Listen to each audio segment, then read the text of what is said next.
ఏపీలో ఎన్నికల యుద్దం పతాక స్థాయికి చేరింది. ముఖ్య నేతలు ఎన్నికల ప్రచారంలో హోరెత్తిస్తున్నారు. గెలుపుపైన ధీమా వ్యక్తం చేస్తున్నారు. ఇందులో భాగంగా జనసేనాని పవన్ కళ్యాణ్ అనకాపల్లిలో ఎన్నికల ప్రచారంలో పాల్గొన్నారు. అయితే ఆయన మరోసారి అస్వస్థతకు గురి కావడంతో ఎన్నికల ప్రచార కార్యక్రమాలు రద్దయ్యాయి. తొలుత పిఠాపురంలో ఎన్నికల ప్రచార సమయంలో పవన్ కు జ్వరం రాగా హైదరాబాద్లో చికిత్స తీసుకున్నారు.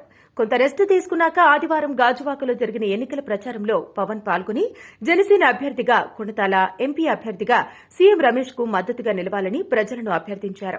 ఆ సమయంలోనే పవన్ కళ్యాణ్ ఆరోగ్యపరంగా ఇబ్బంది పడ్డారు.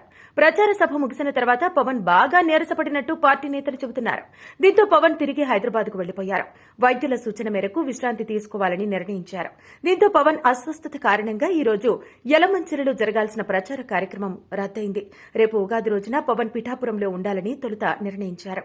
అదేవిధంగా ఈ నెల 9, 10 తేదీల్లో టీడీపీ అధినేత చంద్రబాబుతో కలిసి ఉభయ గోదావరి జిల్లాల్లోని 5 నియోజకవర్గాల్లో ప్రచారానికి ప్లాన్ చేశారు. ఆ తర్వాత తెనాలిలో నాదెండ్ల మనోహర్ కు మద్దతుగా ప్రచారానికి పవన్ షెడ్యూల్ ఫిక్స్ అయింది.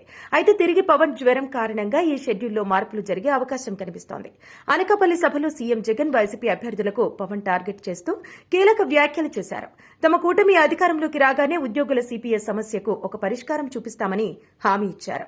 మొత్తానికి పవన్ ఆరోగ్య పరిస్థితుల కారణంగా ఆయన సభలు వాయిదా పడుతుండటంతో జనసేన కార్యకర్తలు, నేతలు ఓవైపు ఆందోళన, మరోవైపు అసంతృప్తిని వ్యక్తం చేస్తున్నారు.